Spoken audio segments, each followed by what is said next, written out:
Hi hello guys, welcome to my channel. ఇక్కడ నుండి నేను మీకు అమృత ఉద్యాన్ యొక్క ఇంకొంచెం సెకండ్ పార్ట్ ఏదైతే ఉందో చూపించబోతున్నాను. చూడండి, ఇప్పుడు మనం రాష్ట్రపతి భవన్ ఏదైతే ఉందో దానికి ఎగ్జాక్ట్గా బ్యాక్ సైడ్ ఉన్నామన్నమాట. ఈరోజు ఎండ మరి చాలా ఎక్కువగా. ఈ రాష్ట్రపతి భవన్కి ఫ్రంట్ సైడ్ కర్తవ్య పథ్ ఉంటుంది. కర్తవ్య పథ్ అంటే తెలుసు కదండి, జనవరి 26కి ఏదైతే ఇక్కడ మార్చ్ పరేడ్ జరుగుతుంది దాన్ని కర్తవ్య పథ్ అంటారు. ఆ కర్తవ్య పథ్ నుండి కొద్దిగా ముందుకు వెళ్తే మనకి ఇక్కడ ఇండియా గేట్ కూడా ఉంటుంది. రాష్ట్రపతి భవన్ మీద మీరు మన జాతీయ జెండా చూడొచ్చు, రెపరెపలాడుతూ ఉంటుంది.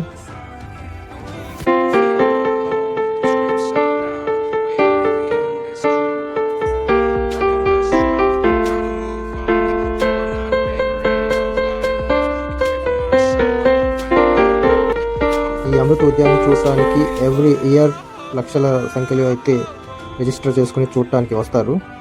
అయితే ఇవాళ దాదాపు ఒక 10,000 మంది అయితే విజిటింగ్ చేశారు. ఈరోజు క్రౌడ్ అయితే తక్కువగానే కనిపిస్తున్నారు, ఎందుకంటే ఇప్పుడు లాస్ట్ టైం అనమాట. మరొక 2 రోజుల్లో అమృత ఉద్యాన్ క్లోజ్ అయిపోతుంది. మళ్ళీ మనం అమృత ఉద్యాన్ విజిటింగ్ చేయాలంటే ఒక 1 year వరకు ఆగాల్సి వస్తుంది. ఓకే, ముందుకు వెళ్ళి చూద్దాం పదండి. ఈ అమృత ఉద్యాన్లో మీరు రకరకాల పూల మొక్కలను చూడొచ్చు. నిజానికైతే ఈ అమృత ఉద్యాన్లో ఈ పూల మొక్కలే మెయిన్ అట్రాక్షన్గా ఉంటుంది.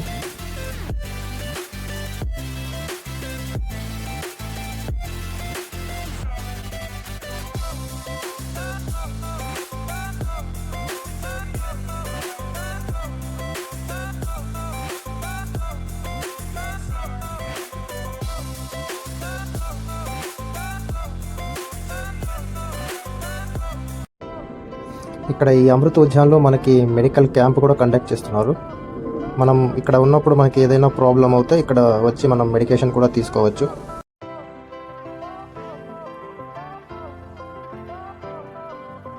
ఇప్పుడు మనం అమృత ఉద్యాన్లోని రోజ్ గార్డెన్లో ఉన్నాము. ఇక్కడ మనకి different types of colours roses అయితే చూడడానికి కనిపిస్తుంది.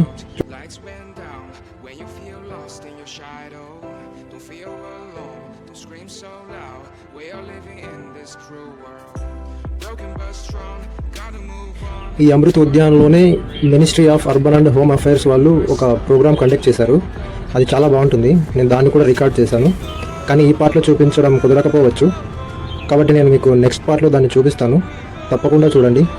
నెక్స్ట్ పార్ట్ కూడా చాలా బాగా ఉంటుంది, అదిరిపోతుంది. అమృత ఉద్యాన్ సెకండ్ పార్ట్ అయితే మీకు నచ్చిందని నేను అనుకుంటున్నాను. నచ్చితే తప్పకుండా లైక్, షేర్, కామెంట్ చేయండి. అలాగే సబ్స్క్రైబ్ కూడా చేసుకోండి. లాస్ట్ అండ్ ఫైనల్ పార్ట్లో మనం మళ్ళీ కలుద్దాం. తప్పకుండా ఫైనల్ పార్ట్ కూడా చూడండి. అంతవరకు అందరికీ బాయ్ బాయ్, జై హింద్.